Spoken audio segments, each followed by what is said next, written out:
जी, कैसे हो आप सब। हरियाणा जॉब सिटी चैनल पर एक बार फिर से आप सभी का स्वागत है। तो इस वीडियो में हम बात करने वाले हैं जो सिटी रिवाइज्ड रिजल्ट को लेकर बहुत सी खामियां मिली है और उन खामियों पर जो एचएससी के चेयरमैन है भोपाल सिंह खत्री उनका बयान आया है। इसी पर हम चर्चा करने वाले हैं। लेकिन गाइस, इससे पहले अगर आप चैनल पर नए हो और अभी तक आपने चैनल को सब्सक्राइब नहीं किया तो चैनल को ज़रूर सब्सक्राइब करें और हमका इस वीडियो को भी लाइक और कमेंट करना ना भूलें। तो जान लेते हैं क्या कुछ सिटी रिवाइज्ड रिजल्ट की गलतियों को लेकर जो अध्यक्ष भोपाल सिंह खत्री ने क्या दावा किया है।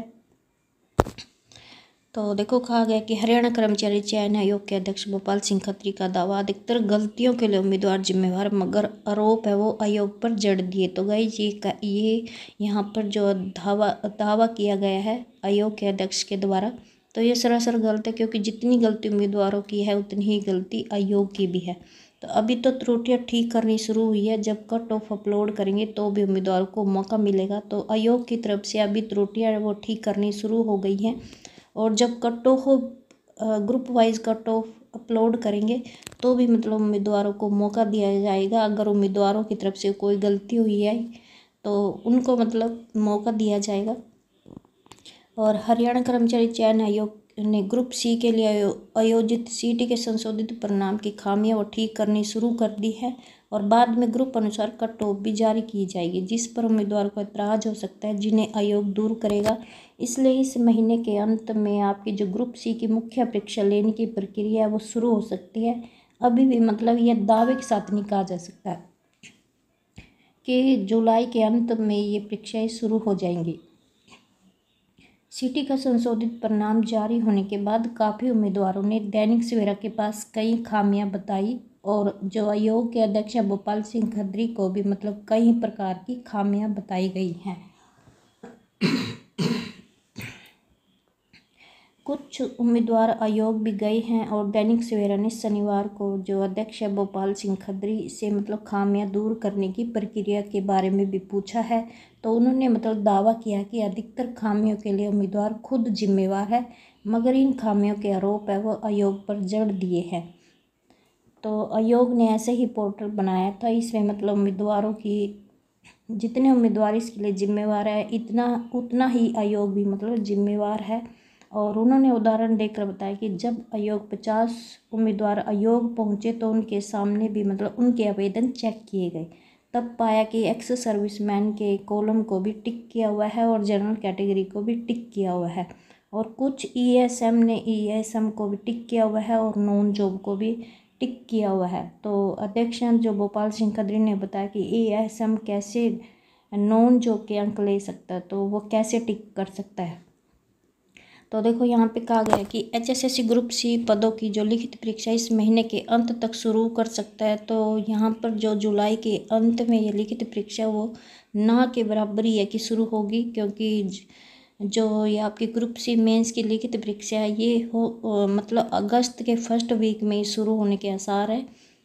और रही बात इसको, तो उम्मीदवारों ने ईएसएम के साथ साथ जर्नल पर भी टिक मार्क कर रखा है, क्योंकि ये यहाँ पर उम्मीदवारों की गलती नहीं है, क्योंकि जो भी फार्म भरते टाइम डाटा उठाया गया है वो परिवार पहचान पत्र से उठाया गया है और परिवार पहचान पत्र में ईएसएम का कहीं भी कोई भी जिक्र नहीं था। तो ऑटोमेटिकली जो कैंडिडेट है वो जर्नल में काउंट हो गया।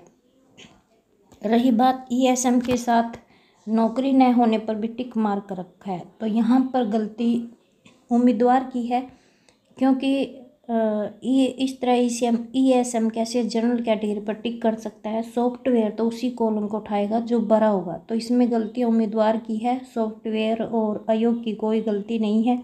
रही बात तीसरा बच्चा है मगर फादरलेस के अंक ले रखे हैं तो अध्यक्ष, तो गाइज यहाँ पर भी गलती उम्मीदवार की कम आयोग की ज़्यादा लग रही है, क्योंकि आयोग ने फोरम में कॉलम ऐसा बनाया था कि जैसे ही बच्चे ने फादरलेस के लिए यस किया तो सॉफ्टवेयर ने क्या किया कि उसको 5 अंक दे दिए, जबकि कॉलम में कॉलम के साथ ये भी कंडीशन साथ में दे देनी चाहिए थी कि अगर बच्चा तीसरा या चौथा या फिर फादर की उम्र 42 और बच्चे की उम्र 15 है तो वो नंबर ले नहीं सकता। तो ये फर्स्ट कॉलम में ही साथ में एक कंडीशन भी रखी होनी चाहिए थी। इसमें क्या किया कि इस कॉलम में क्या था कि जैसे ही बच्चे ने मतलब पहला कॉलम भरा और उसमें ये लिखा यस कि मैं फादरलेस हूँ, तो सॉफ्टवेयर ने क्या किया कि हर उस बच्चे को नंबर दे दिए जिसने भी ये फादरलेस के लिए यस किया। अगर बच्चा फादरलेस है, जाहिर सी बात है कि वो फादरलेस ही करेगा, मगर यहाँ पर गलती सॉफ्टवेयर की है, क्योंकि ये सॉफ्टवेयर इस प्रकार से बनाया हुआ होना चाहिए था कि अगर बच्चा तीसरा या चौथा के लिए यस करता है या फिर 42 या 15 वाली जो कंडीशन है वो पूरी नहीं करता, तो वहाँ पर मतलब मतलब एलिजिबल हो जाना चाहिए था।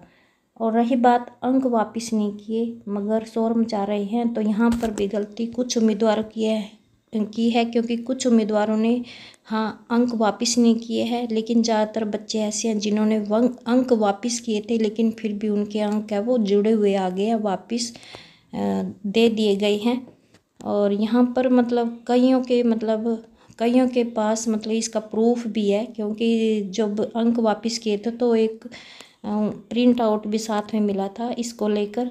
तो हाँ, बहुत से बच्चों ने ये अंक वापस भी किए हैं लेकिन फिर भी वो अंक है वो उनको दिए गए हैं। तो यहाँ पर गलती आयोग की भी है और अध्यक्ष की भी है। और यहाँ पे साथ में कहा गया है कि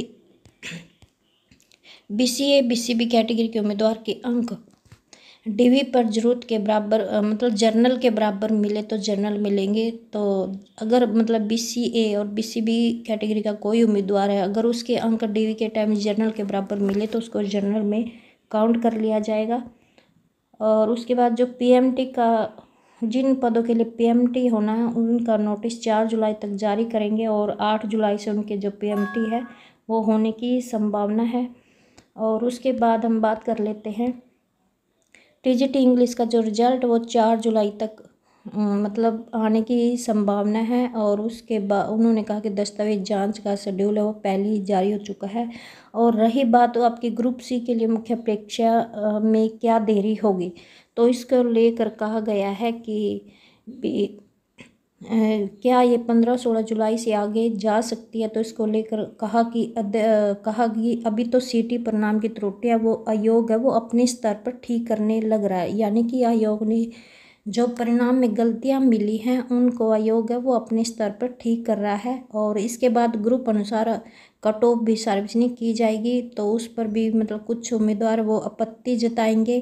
फिर जिन्हें आयोग को मतलब आयोग के द्वारा वो ठीक की जाएंगे और उसके बाद ही मतलब परीक्षा का शेड्यूल जारी किया जाएगा। तो जाहिर सी बात है कि निश्चित तौर पर ये जो परीक्षाएं आपकी 15-16 जुलाई से आगे ही जाएंगी। और हो सकता है कि जुलाई के अंत में या फिर मतलब अगस्त के फर्स्ट वीक में या आपकी जो सिटी मेंस की परीक्षाएं हैं वो शुरू हो पाए।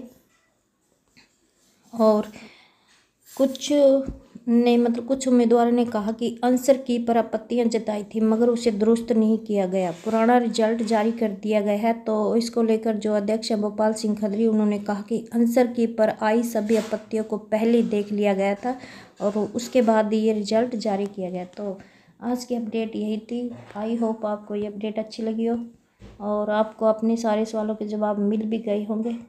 तो चैनल को जरूर सब्सक्राइब करें और वीडियो को लाइक और कमेंट करना भूलें। Thank you.